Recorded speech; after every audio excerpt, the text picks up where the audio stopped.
Hey everyone, and welcome to another Gadget Talk. I hope everybody's having a great beginning of the week. I'm sure our Odyssey friends are on, and that's so I'm hoping you're having a good starting of your midweek. And so, but I am so excited about tonight because Chad and I've been talking about this one off and on. We're doing this smart cache, and it's going to be a lot of fun doing this series over the next few weeks. So, how are you doing, Chad? Your mic is muted. Thank So, you. I was putting my desk up, and so I didn't want you to hear it. Doing great. Excited about tonight's build. If you guys have been watching the Instagram, I've been kind of posting photos of it, kind of spoilers. yeah, you just kind of see some teasers. Yeah. I'm excited to get it done. So, and it's one of those things I want to go over on how to start, where we're going to start, and everything. But actually, we can go over that in a minute if you want to go ahead and do our advertisements. All right, quick. here we go. If you have not become a patron of the Geocache Talk Network, what are you waiting for? Patron levels start as low as a Bison Tube level at $3 a month. To sign up is easy. Simply go to the Geocache Talk website and click on the Become a Patron button, or go to patreon.com/Geocache Talk. Patrons now get the famous Blackout coin, invites to special events, and other really great items throughout the year. Become a patron today.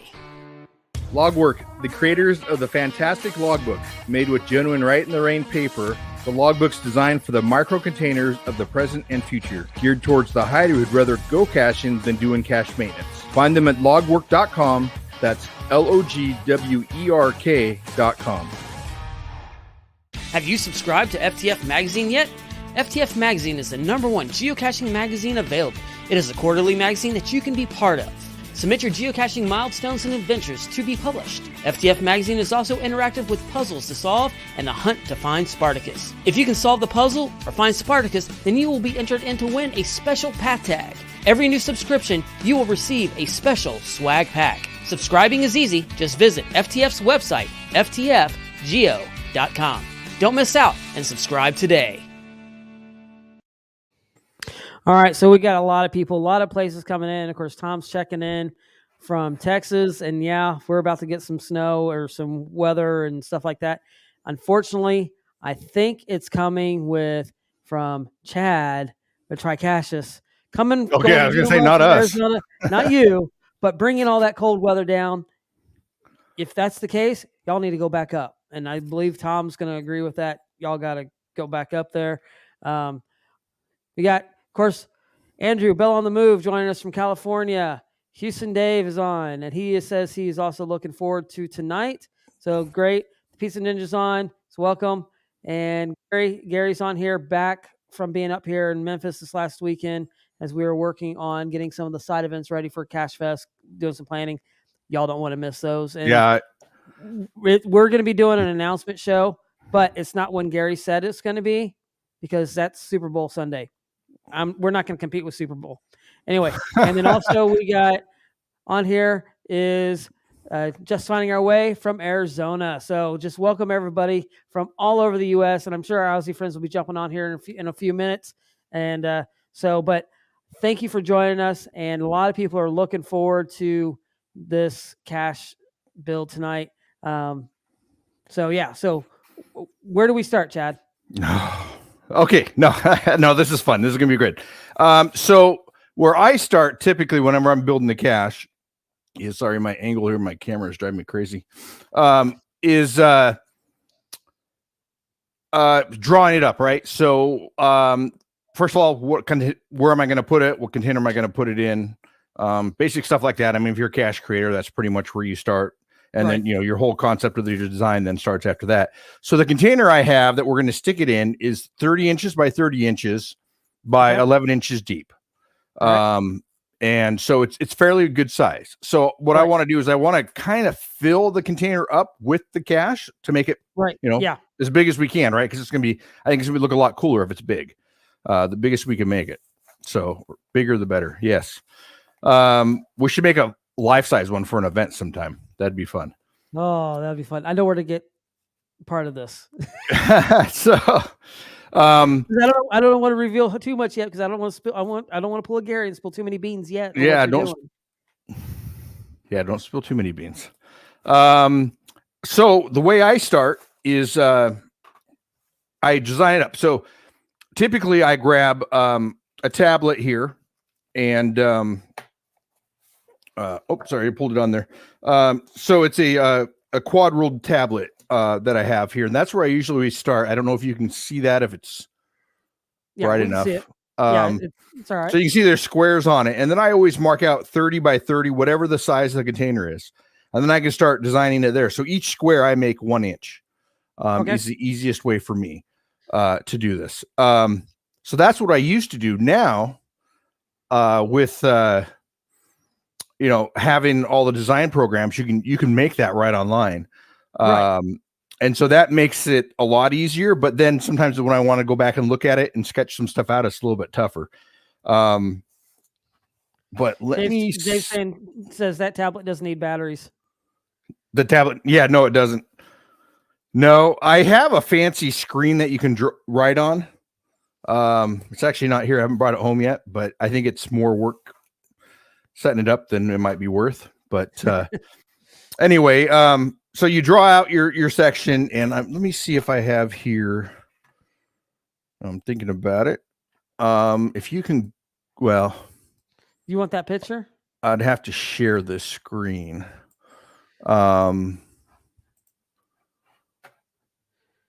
Okay, let me go down. So we'll just draw it out here. We'll just count 30 real quick. Okay. Well, it doesn't have to be precise here because you're just telling us what we're doing here. So okay, that sounds good. 28 for 30. I don't. It's 12 or 4 by. Let's make it square. Now, and I think most people are going to look at this and go, "Oh yeah, that's exactly what I do." I don't know, but that's just me because I like to make it as close as possible. Right. I know. I understand. And that's why I've been using my iPad with the note program in there where I can do the grid paper in there as well. So, yeah, my iPad is somewhere around here. I don't know.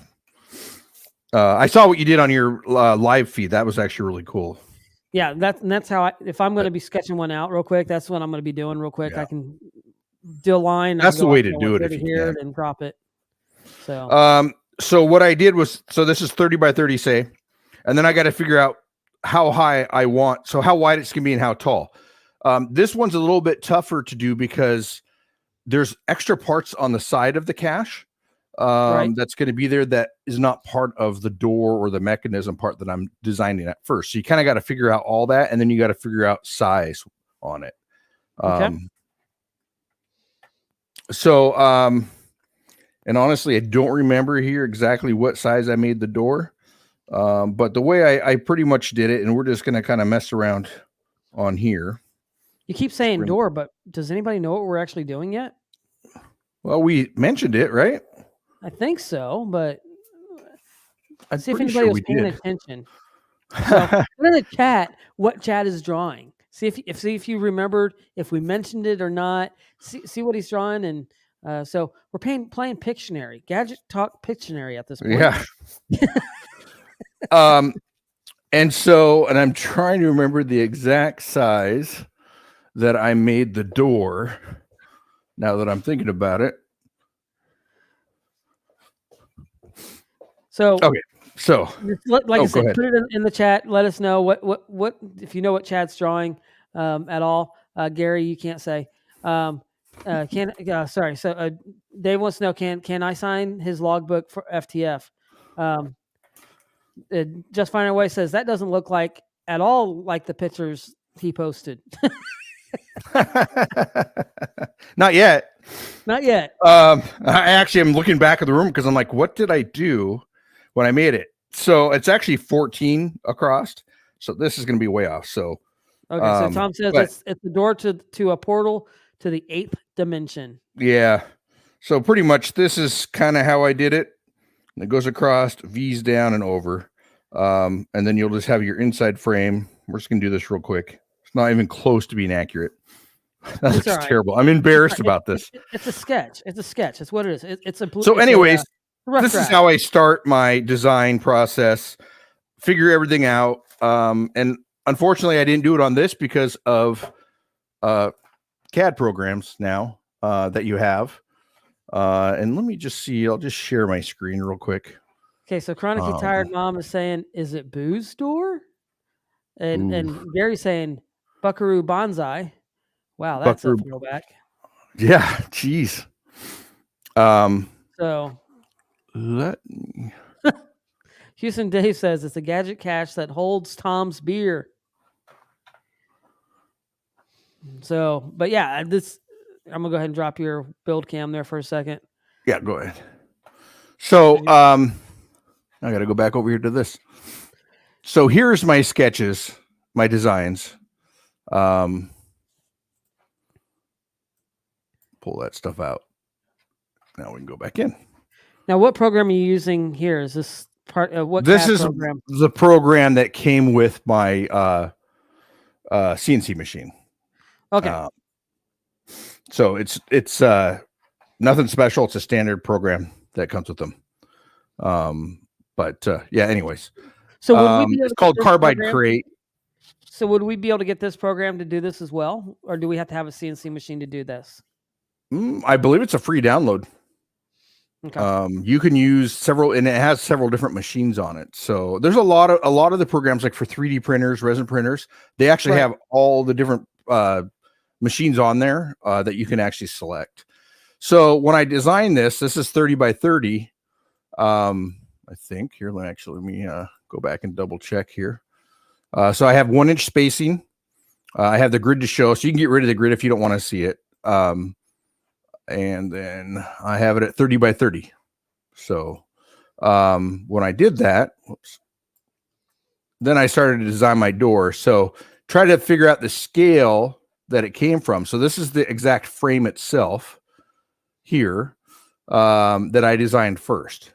And then I designed the door with the panels. Oh, shoot, I should have grouped that.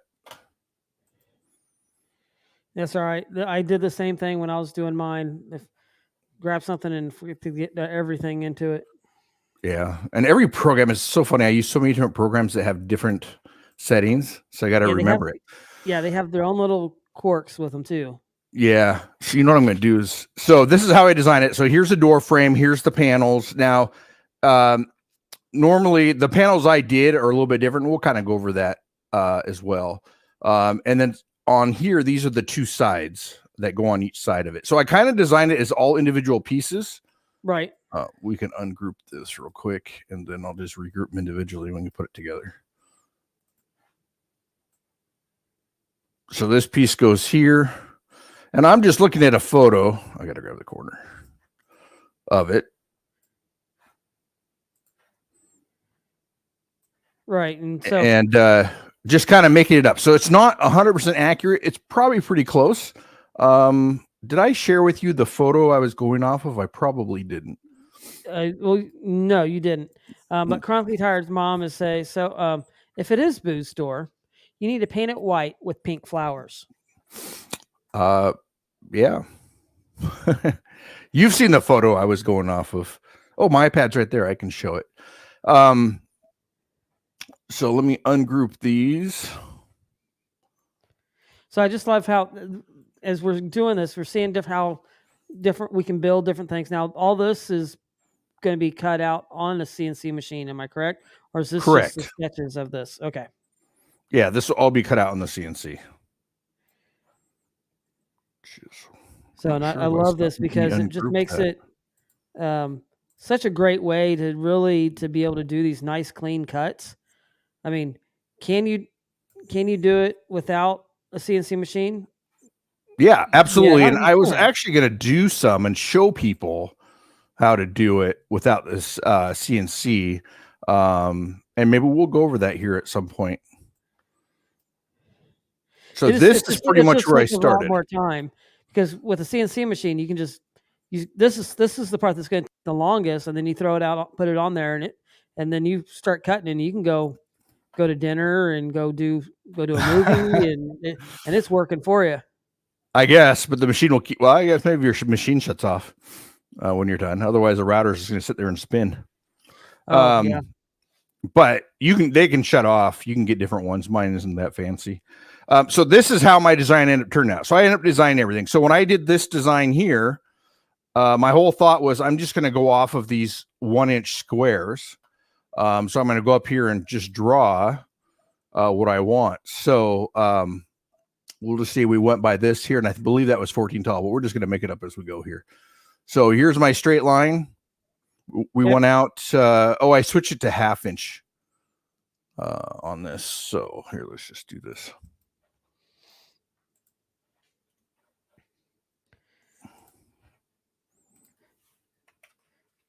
Hey, like I said, doing the designs is very interesting, and it does take a little bit to get used to the programs at times. I mean, using a mouse versus a pen. I mean, there's some programs you can use a pen and be able to do your drawings that way as well. It just depends on the tools that you have and what you're comfortable with. Yes. So, but this is pretty much how I did it. I just tried to even it out on whatever the grid was. So it just makes that tooth pattern a lot easier. Now, I'm pretty blind. I'm hoping that that's pretty accurate. Normally I'm zoomed way in. 3. Yeah, it's okay. It's. But anyways, this is just kind of showing you how I made it. It's actually fairly simple on a CNC.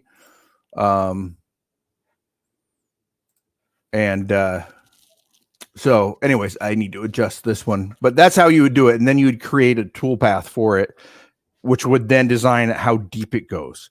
So when you're making certain things, and then you need to add parts to it to hold it in place when you're done cutting it. And I actually have video of these cutting. I'll delete that as well when I cut them out. But that's pretty much what it looks like on the CNC. And then you can go through, if you see these lines here, these purple ones here is a different setting. And so if we go back here to the tool path on it, it is, if I can find it here. And it's kind of hard to see what that says. So what does that say? Oh, sorry. It's, I'm sorry. My screen's a lot bigger than your guys's, I guess. It is. Well, yeah. Well, and I'm looking at it on even a condensed version of that through StreamYard. So, but yeah, I think it's kind of like when you're doing those that have 3D printers, you're setting a different aspect into it to be able to, like, if you're adding a part where you want it to change color, so you want to change a filament out. So that's what it's the settings on there, or the bevel path. So the doors will actually be like, so yeah, and I'll show you here. So what I'm doing is I am setting up what I want the router bit to do. And so on certain areas, and let me find the path. So like on the main door, it's actually going to cut these out. Right. I could do a beveled cut on it, but it would bevel both sides of the door. And I thought about doing it to see how it would look. And I might on the next cut. I mean, it's not too hard to set up. And then if you see these little squares here, let's zoom in. Yeah, you'll let you zoom in. Okay. Yeah, that's going to leave some tabs and so some ears. So it won't cut out, but maybe 1/10 of an inch.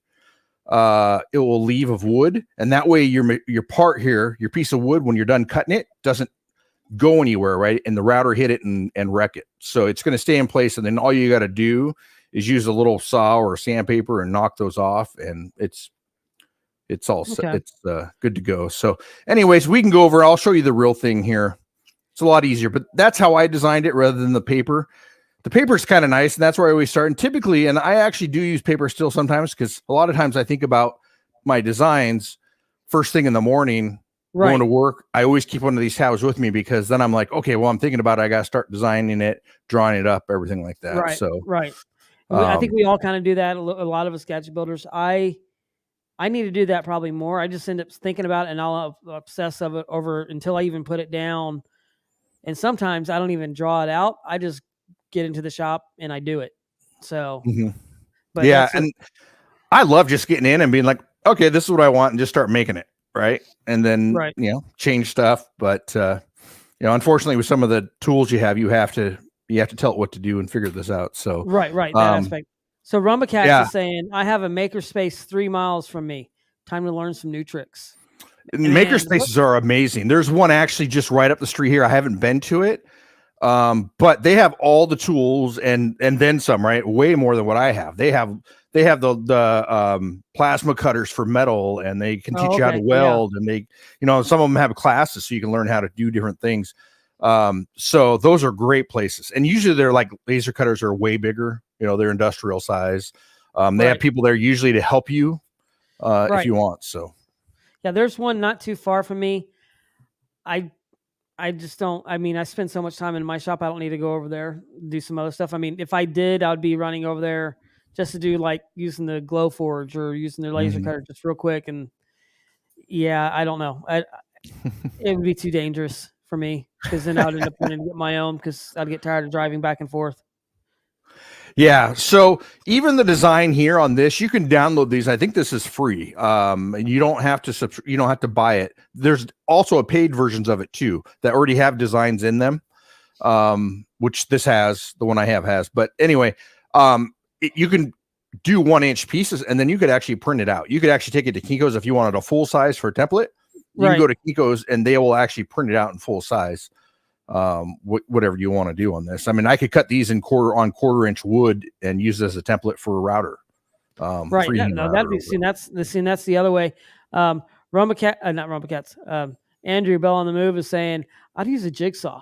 Well, of course you'd use a jigsaw. You got a jigsaw, would too. You got a jigsaw, you got a drill, and you got a Dremel. So of course you would be using that would be the best tool out of the three to do this. I considered doing this on a bandsaw just to make it on the bandsaw. Yeah. But what's the point of having the CNC if you don't use it?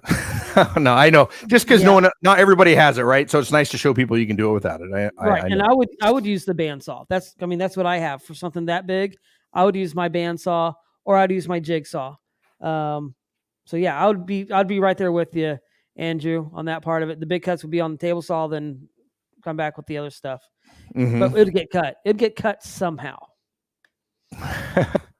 Now, so I can show you the parts that I cut. So, and what I used on it, and then a few other things in that. And then we'll kind of start from there. So, all right. Before you go over there, Chad. Hey, Chad, before you go over there, turn your camera off on this one, but it'll keep your audio so then I can just have the other screen up. There we go. All right, we good. Oh, hold on. No, I have to keep you in there. We just turned the camera off. Oh, well, we got it here. You got it? All right. Yeah, I had to turn the other one back on because of... well, we'll explain later. No worries. Okay. So anyway, you can kind of actually see my test piece here that I made, the test door. I actually didn't like the way it turned out, so I remade the door. But the parts that I cut out is here, and next week we'll have some video on this as well. So these are the parts here. And so actually, let's go ahead and do that. Yep. So as he's tilting down, I'm jumping off here so you don't get sick as he's moving stuff around. But yeah, so next week we're going to have the video of the CNC machine cutting itself. Because some of this was getting cut right before here and we haven't been able to get the video uploaded to it. But here is the pieces that you've cut out now. So we saw it in the CAD program, and now we're seeing how it's nicely cut out, and it's got the bevel. Is that the bevel or is that a? Which one? The flute? Yeah. Okay. All right. There's that. You answered the question right there. So it's a flute that's in here. You can see my camera on here that I'm looking at on my computer is 5 seconds behind you. So hopefully you can see this. But anyway, that's just the flute. I made it now different. You can use all different types of router bits in here. But I just used a 1/4-inch bit on here. So for everything. So anyway, so here's the two sides. So actually, let's start how I cut them out. So started with the door frame, which I don't know if my camera's big enough to show it all. I can see the top, and I can see probably about 3/4 of it. Okay, well, I guess the top's the most important. Good. That's good. What about this way? Yes, I can see more of it that way. Okay, you can go a little bit further. You can see a little bit further to the left. There you go, and up about right 3 inches. Sorry, my thing is way far behind my camera. It's okay. I'll look in the other room. There you go. Perfect. That? Okay. So there's the frame itself.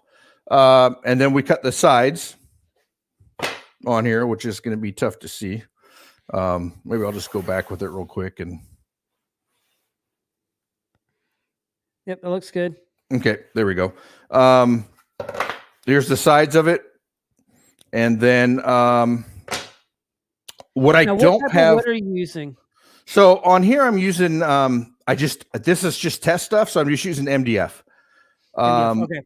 Which is not bad. I'm going to seal it, which I have video on doing that too as well. But I can go over that as here on the show. So this is just MDF, just for me to test it all. It's MDF's cheap, and I have tons of scrap of it. This is all scrap wood, so from leftover from projects. So it's nice scrap wood. Yeah. So here's the frame. The one thing I didn't account for on the door was it has square corners, and your router leaves a rounded corner here. And so I needed to sand the corners of them. So they're not perfect, so I'll have to recut it at some point. And then also I'm going to trim a little bit more off the sides of the door. But this is pretty much it. And remember how you saw that router channel in there? That's what I did here because I didn't develop. Now I thought I could go back. I can go back with a hand router and bevel this a bit, but I'm okay with it. Yeah. It doesn't have to be perfect. No. So, and if you look at Boo's door, this is the exact design of Boo's door. So, that's cool. And then I have actually one part I didn't show in here that I do have in the main door is there's two pieces of 1/4 inch here that stick up right on the side of this. And I can actually bring that over in a minute, but we'll do these first. So anyways, I cut it all out. You can see this is scrap. That was something that was painted. This will go there. So this is pretty much the door. It'll all get put together. And then we'll have a nice hinge system on it. It should work out pretty good. Now, my thought on this is I'm going to cut this main door frame again without the door, and I'll just have a sticker sheet on here with lines for people to log instead of having something you actually get into. Then I think I can keep it thin like the real door. Right. So there's like kind of room behind it. I thought about making a container almost type of thing, which I still can, but I think I'll just have that as just a log area in there. So I don't know. It's one fun thing about designing the stuff is you kind of make it up as you go on certain things. And right. That's the way it is. So, I mean, because this is going to be taking up so much room, when it swings open, the kind of having a place just where they sign on the back, I think that's kind of cool. I think that's really neat. Kind of like how Andrew, you get to sign on the lightsaber, you get to sign on the back of the door of this, or on the front of the door, or not on the front of the door. But yeah, that's cool. You know what I should do is a piece of acrylic on the back, inset in the wood with LEDs around it, so it lights up. Anyways, that'd be cool. Thoughts as you're building it. Exactly. How can we make it more blingy? Yeah, and then if you notice this hole, this is for the light that's going to go up here. So there's a light, and so I wanted to have a hole for the wiring, and to center it, so I know exactly where the center is. So, so that's what we'll end up going there. So that's pretty much the setup. So I can see if I can bring the other one over. I quickly put it together. But see, I just love the way that has turned out and really looks, and that just looks really cool. I love that. Let us know in the chat. What do you think of this? What do you think how this is looking? Does this look like Boo's door for this, or what are you thinking how this looks? All right, so Chad's got this back in here. So this one this one's been primed, right? Or yes, it's just primed. I sand sealed it and then primed it, and it needs more sand sealer on it. But this is pretty much one done. It has the 1/4 inch pieces here as well that I did not prime yet. I forgot them. I took this to work and primed it at work, so I forgot these two pieces at home. But this door here, you can kind of see how I changed it. So these panels here, the recessed parts of them are smaller, and I wanted them a little bit bigger. I think it looks better if you look at the picture of Boo's door. So yeah. So I have to say this. GCD SK11 says, "Don't laugh, but who's Boo?" So this is based off of Monsters Inc., which was a Pixar film, and it was one of those. And it's actually kind of funny they say "Don't laugh" because that's what was more potent than the scream. So that actually does make me laugh.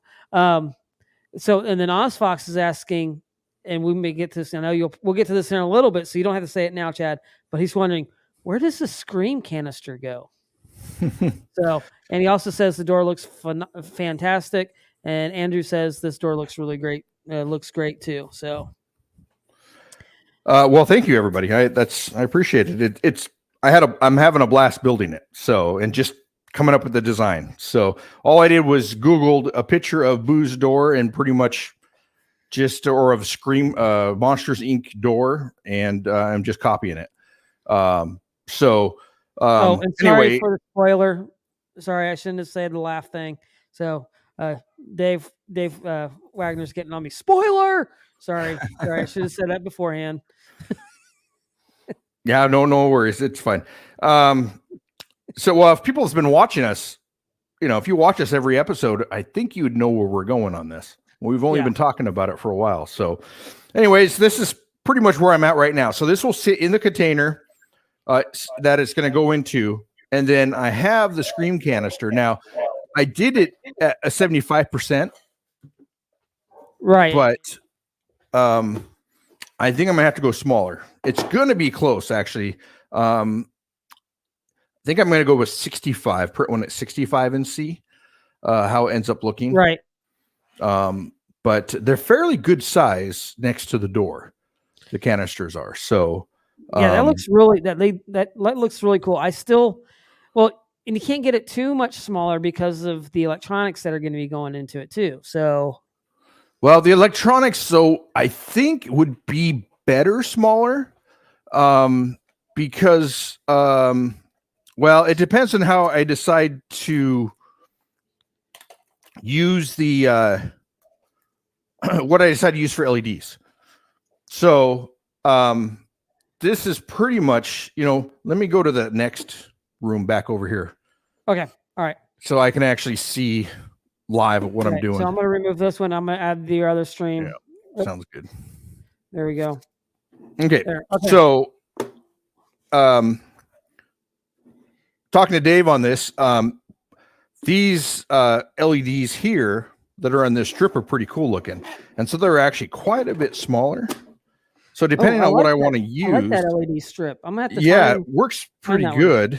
I could plug it in and have it work, but anyway, I can't scream right now. My cold that I had is my wife was making fun of me because I was down here trying to scream in it to make it work, and she's like, it sounded like something was dying. But anyway, they're really cool, but depending on how much I need to use on the space, I could actually add more of them and maybe double up the LEDs. I'm not sure. Still design. This is something that actually Dave is designing for me. He's doing a great job on this, on the code for it. So appreciate everything he does for us in the podcast. So I found a couple designs online and started messing with them. And I was like, you know what? If I ask Dave to do this, he'll probably have it done way faster and it'll be a lot nicer. So, and again, as always, Dave goes, well, what if you make it do this and this? Well, yeah, that'd be really cool. It would be even better. So I love doing collabs with Dave.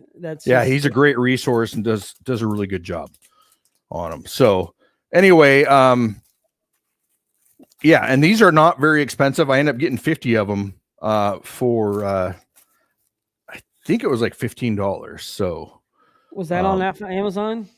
I think it was on Amazon, but I don't know if it was some special or not. So okay, well, you'll have to send me the link so I can get that into the notes. Now, so I believe that's the way I'm going to make it work. The other one I have right now, give me 1 second here. The one you see here on the finished canister is sorry here. Anything here? Go to my my face camera here. Okay, all right, gotcha. Oh, where are we at here? I hit the wrong button. All right. So this is where are we going? This is the one with regular LEDs in it that I showed last week, I think. And so I kind of like the look. It fills it all the way up as well. So I haven't decided which way to go on the canister itself. So we'll see. But anyway, just different options. Part of designing your cache and figuring it out, what I want to end up doing. So anyways, just got to end up making the canister a little bit smaller, but starting with that project there. If you want to use the MDF, it should be fine to have out in the weather if it's in a container, if you use sanding sealer on it, which is something that I always recommend using on MDF anyways. So on the side of your MDF, it will absorb paint, moisture, and anything you put on there, it'll start to absorb it. And the end of it won't look that great of the MDF. So I can show you a difference on what it looks like. Okay. So I'm looking for those LEDs right now. Do you remember what you put in there for? I can take a look here. Just a minute. It's not a LED strip. There's a lot of those in there as well. No, it's a bar graph LED strip. Bar graph LED. Okay. All right. So that's what I'll look for. So, and I'll get these links in here pretty shortly, everyone. So, you're pretty quick getting those links in because you always find this stuff out during the podcast. So, yeah, wait. So if you look at this, this is what the side of MDF looks like if you paint it. I don't know if that camera's that great. Here, go to my face one, and we'll just hold this up here to this camera. Okay. It seems to be better.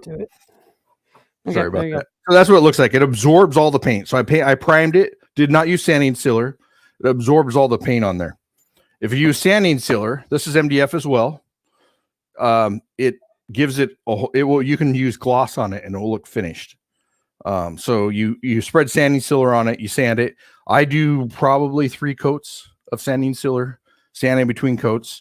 And then when you paint it, it comes out nice and shiny, and it doesn't look like MDF. So, and I recommend the lacquer versus the water-based. The water-based just doesn't seem to work as good, and it takes a lot longer to dry.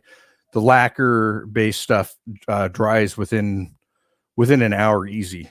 So, and the water-based takes probably 6 hours to dry. So there, I just dropped in the link right now into the chat for this, and then also I did see, and this is kind of interesting, Chad. There's one that has colors, so it kind of does the build-up as well. It starts green, yellow, red. It's usually for like a battery, or red, yellow, green. Right. I considered something like that because we're making this our own thing, but I wanted to, and I have some of those as well. But I kind of wanted just to kind of keep it all the same color because I think it'll be easier and doesn't confuse people. Right, because it would go to like red. It would go from yellow to red, or green to red, and then it would do it again. So that would be that. Yeah, I can understand the confusion in that. Now the code for this, Dave is actually going to come on the 22nd. Okay. And he's going to with you because I'm out of town. If no one knows that. That's right. So, I forgot about that. So Dave will be going over the code. So Dave will be in, and he'll actually go over the code with you guys and everything, and show you how it works and all that fun stuff. So that will be really fun. I'll have to tune in and watch that. I'm looking forward to that because learn how to build it myself. Just every time I spend time with Dave or go through different projects with him, I learn so much. So that's going to be a fun show. So that's on the 22nd. So you're not going to want to miss the coding of the Scream canister on this, how we're going to be doing that. So that's going to be a lot of fun. Wow. I really am excited for this project. It's going to be a lot of fun. It's fun. Dave put more LEDs. I like that. I can show you what I did here. It's kind of not really that impressive. It was just something I threw together for the look of it in here to see how I wanted that's funny because what you think is not very impressive, we all get blown away with. Well, I think that's for everybody, whatever you're good at, maybe. So now the LEDs that light bar that you got, are those just one color? Is that actually white or red? No, or they're red. They're red. Okay. They're red. So if you go back to my desk camera there, right. we can show it. So this is pretty much my bar graph. Boy, that camera is terrible. You can see it charging there. So pretend I just screamed, or as my wife would say, I was dying. They would charge. And then, like I said last week on my program, it stays fully charged, I think, for 20, 25 seconds. And then every 5 seconds, it will discharge until it gets down to the end. And then it stays discharged for 5 seconds and then recharges every quarter second. It goes up or something like that. So whatever's in the code. It was a really easy code. And if someone wants it, I can show it or share it. So yeah, it's going to slowly just start discharging now. So the way I did my LEDs on here is just take all this. You said high-tech sticky stuff. Oh yeah. Put it in place. You know, it's one of those things when you have it in the canister, you don't know what it looks like inside because it doesn't matter. It's just a prop. So OzFox said, I was going to say the same comment. Whatever is thrown together would take me days. So talking about how I said what you think is not very impressive is. Well, I think the same thing when you do videos, right? I'm like, gosh, how do you do that? I would have a lot more stuff on YouTube if I could actually do something like that. I don't know. So this is fun. But the way I did this is with too much tape. And a lot of resistors. Good grief. A lot of resistors. And so this is all hand soldered. The way I would do it now, I actually end up purchasing these this week as well as when I purchased those bar graph LEDs. Is using this PCB here that's already pre-built with everything. So you'd have your positive, your negative, your LEDs inside. And so I'd end up building that on there. But I didn't do that. All I did was soldered it together and then taped it on there. Your negative, your positive. And it works just fine. I cut out the LED mount there. I think I showed last week. I cut it out here on a piece of wood, a scrap piece of wood, to put the LEDs in. And then the LEDs protrude a little bit from the front. And so I wanted it as flat against the screen as possible. Right. So then I just cut out this little squared area to fit over it. Right. So now then the LEDs won't protrude through the top. So nothing big. And I ended up cutting a bigger one on the back, so it actually sits on the bottom of the screen container because it would just fall down. So anyways, and then I'm using a duo on here, which has, the biggest thing. Well, I shouldn't say the biggest thing, but one of the biggest things on the different types of boards you have are the in and outs, right? The inputs, outputs. This has a lot. 50, 53, 54. Right. And these have like 13. Well, you can use more, but anyways, there's not as many. And so that's the difference. There's a Mega that has looks like 53 too. Then there's some that are 12-bit, just depends on what you're using. So there's just different types. Right. OzFox is cracking me up. Simple, he says. And then you can see on this one here, this is just a Nano running this one here. So it actually has the same as the Uno as well. So whoop. You jumped yourself out. Oh, did I? I'm sorry. I hit my keyboard with my finger. I got you. The other thing I saw this and I thought these are really cool.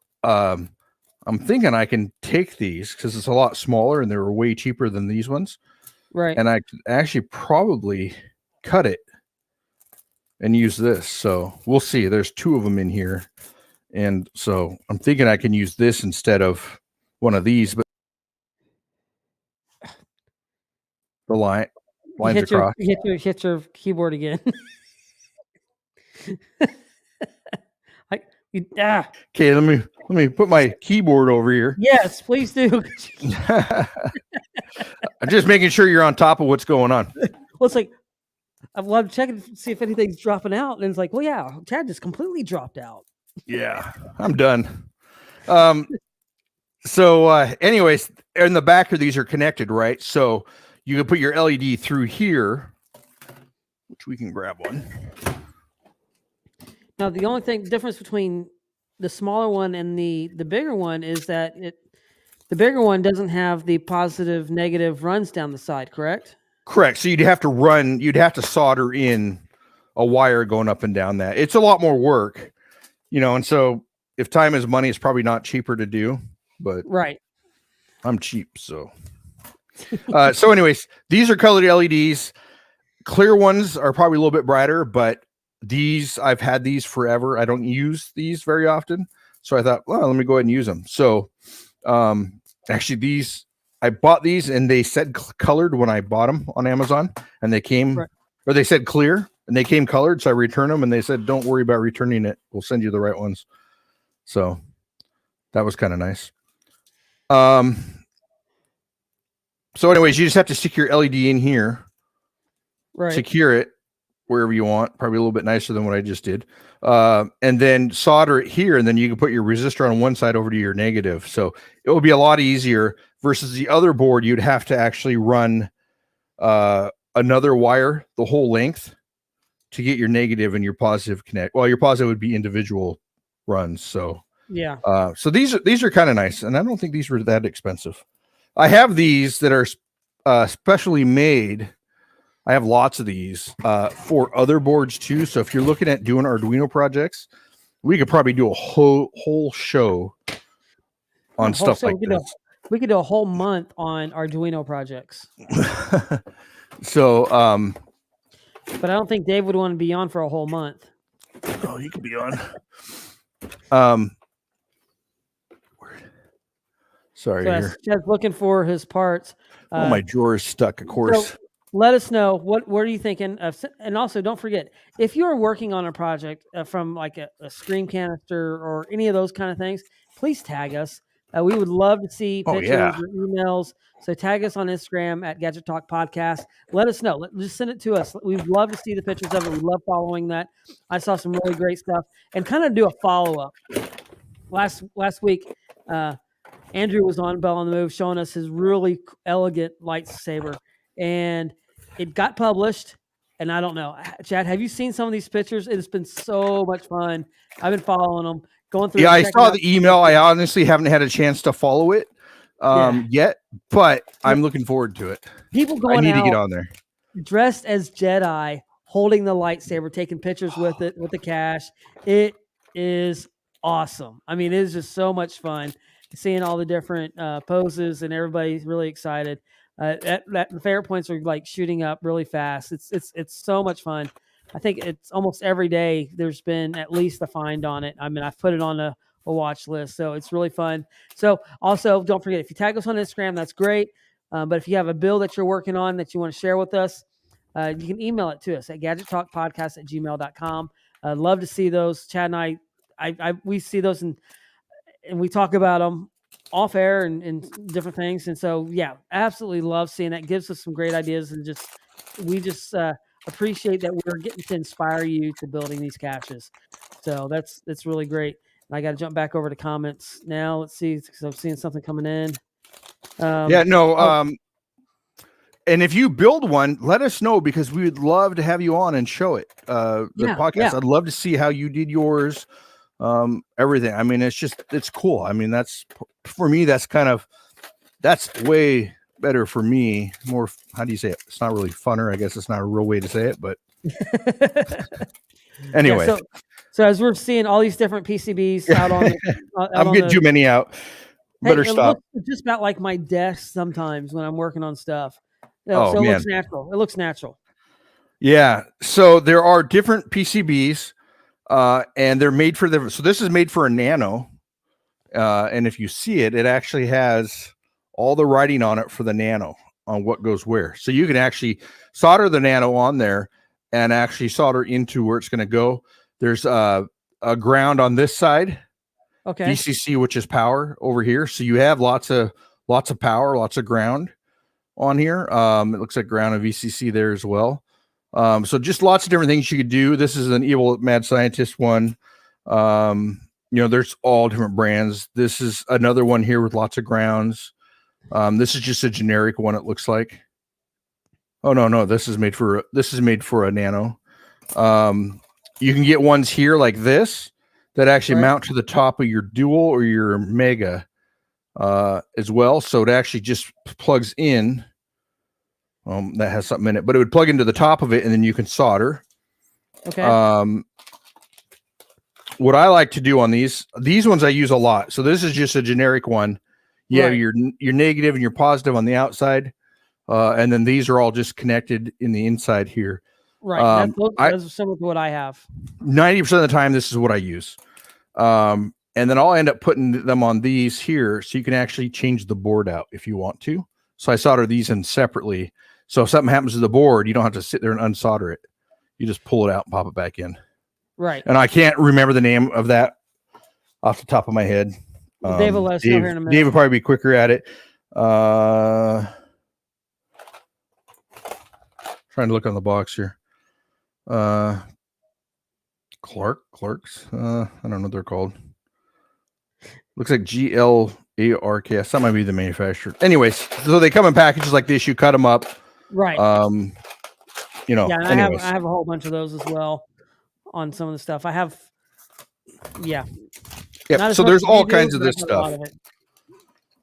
Good way to go if you have a chance, rather than using these. Dave says it's an inline connector. I knew Dave would let us know here in a minute. Oh yeah, he's way quicker at that stuff. My memory is the worst anyway, but I would never have guessed that in a million years. We could have been here for over hours, and I want to remember that. So, anyways, breadboards are great for just practicing on or doing something real quick like this. But once you have your project done and made, and you're going to put it in a cache, putting it onto a PCB is the way to go. It's a lot better, looks a lot nicer, and it works a lot better. The problem with some of these, if you go with, I know people that put out breadboards, I'd recommend hot gluing in the wires if you're going to do that. But I've had them come loose. I actually have one that's been out there for 5 years. That is just a breadboard hot glued in, and it has not stopped running. Never had an issue with it. It's kind of weird, but it's the only one left out there that's running like that. So, but anyway. That's that. We kind of got off topic there, but no, because this is all part of the different aspects of, as we're doing this build, a lot of different things we may have to have in there, because there is going to be electronics in this. What are some of the components, as we're kind of wrapping up tonight? What are some of the components that are going to be in this? Of course, we know the screen canister. So we're gonna have a screen canister. We're gonna have a latch. Now, what kind of latch? I don't know. I have options from a magnetic latch to the regular trunk latch that we use, or car latch. We can use. Well, those would be my top two to use. And then you could use a what's that latch called? The one I used to use and I don't use anymore. That is just a. The cabinet latch. A cabinet latch. But cabinet latches, with the way they work, you can actually get into them fairly easy. And I've actually had them fail, and they take up a lot of room. So I would prefer to use electromagnet. Would take up no room. It would be flat, right? You just have to have the piece of metal on the back of the door, which you could actually cut in. You could router that in so it's flush, and then have your magnet on the other side. And so that would take up minimal room, or you can just do one of the trunk latches, and you'll just have a little area where that sits through. Right. Now, but with the magnetic latch, you have to have constant power to it, though, correct? You do, right. For it to work, you have to have constant power. Now, where this is going to go, I'm going to have constant power. Okay, so that's what you have to consider. Consider your location on your lot, because if it needs constant power, it's going to need it. Because otherwise, if it doesn't need the constant power, you got to come up with a different way it's going to latch. So that's just. So this is a electromagnet here on this one here. And so this was a cache I did for an event. It was called Cache in the Stone, I think. And so it had the other part of the electromagnet on the bottom of an ammo can, and you could not lift it. I think it's like a 500-pound electromagnet, and you couldn't lift it off of there without deactivating it. So you had to figure out a way to deactivate it. Oh, wow. And so that was actually kind of fun. So, and then I've used them on a couple other caches, but I don't have any current ones out there because yes, if you lose power, so if the power goes out, you could, in fact, on this one, I have an on and off switch on the back, a little one. And, it's at an event. It's for fun. One of the little kids goes, oh, well, how about if you just do this? And she shut it off and then she could pull the can off. So in the can, so what it was is it had a lock on it and the code for the lock was underneath the can. So you had to deactivate the electromagnet to lift it up to look underneath the can. And so I was like, well, only a kid would think about, I didn't even think about that, right? It's at an event. I wouldn't think anybody would do it, but so hide your on off button. We overthink things. They don't overthink it. Yeah. So Thor's hammer was my original thought for that one, actually. It was before 3D printing. It was before my CNC. It was before I had anything but hand tools, pretty much. And so I didn't want to go through that. But now that I have everything, I should revisit that thought on that. That's a good idea. We'll put that on. Maybe that's another thing on the list. It's nice because now we're coming up with ideas. I don't have to sit here and think about it so much. So, but all right. So we've kind of gone through kind of what's going to happen. Chad's been working on getting the booze door going. And so next week we're going to be continuing with this. We're going to be going to the next step of this, and we're going to be showing the actual CNC machine actually cutting out the door as well. We're going to have video of that, so you don't want to miss that. We're going to see some of that. What else are we going to go over next week? Any idea, Chad? Well, I was going to go over using the standing sealer. I have video of that as well. Okay. But we'll see what I get done this week. Hopefully I'll have the hinge and kind of have that all set up. Maybe I'll have the canister mount. We'll have to see. My whole thought on it would be I'd get the door part mechanism completed with the door opening and how that's going to work. And then I'd probably jump to the canister itself. Okay. Excuse me. I'm sorry. I pretty much have that figured out. And the code that Dave wrote for it. So kind of have that all figured out. So I know how that's going to work. So figuring the rest of the stuff out, I think is more important. But I do need to figure out what size I'm going to have that container. Right. And I think this, and I know we've talked about it, those that are avid viewers of Gadget Talk know that it takes a lot to create a gadget. It's not just something that we come up with really quickly and a lot of times put it out there. There's times that happens. Trust me, I do those off and on. But for like this type of project, there's a lot of steps, a lot of thinking, a lot of brain power, a lot of brain cells dying. There's a lot of stuff that goes into it to be able to build these. So that's what it really takes. So, but really do appreciate everybody. Now, remember, if you have a cache or you're doing some projects and you want to tag us on it, tag us on Instagram at Gadget Talk Podcast, or always email us. And we'd love to have you on the show, and you can explain your build that you got going on at gadgettalkpodcast@gmail.com. Would love to see it. Love to kind of pick your brain about it, because I know every time we have somebody on here as well, I learn something. I mean, that's just, I absolutely love it. Just kind of, and then that's the snowball effect. And that as we all start doing this and building these different caches and gadgets and doing different paint jobs on caches and doing that aspect of it, we're actually upping the game for everybody else that's playing. So, and I think that, and it just inspires so many more people to be able to do that as well. Yeah, I agree. One thing I thought about on this cache, because most of my caches are 2 to 3 step processes to get to the logbook. Right. Is when the door opens, there's another puzzle inside. So remember that design we did where it has the 9 buttons that you have to push the right order? Right. I'm trying to think of a puzzle off of Monsters that you could use that on off of Monsters Inc. or something, but I'll have to try and figure that out. We'll have to go over it another time. Okay. Yeah, I'll have to go back and watch the movie again. I'm sure my kids would love that too. Me too. My wife keeps telling me that. We need to watch the movie. Yeah. Well, I've sat down to watch it twice and fell asleep both times. Yeah. Well, then you have the second one that they came out too. Monsters Inc., whichever one, and they have a university, and they have a bunch of shorts. Yeah. Yep. So research. All right. All right. So yeah, we got to go watch some movies to do some research. So, but hope everybody has a great week. We will see you next Tuesday as we continue this build, that aspect of it. And don't forget on the 22nd, Dave's going to be on as we do some coding. So, yes. All right, we will catch you later this week on Sunday. Don't forget, it will be the Challenge Talk guys, Challenge Talk team will be on Sunday night. So if you want to learn about challenges, go check that out. So, all right, we'll see you on Sunday.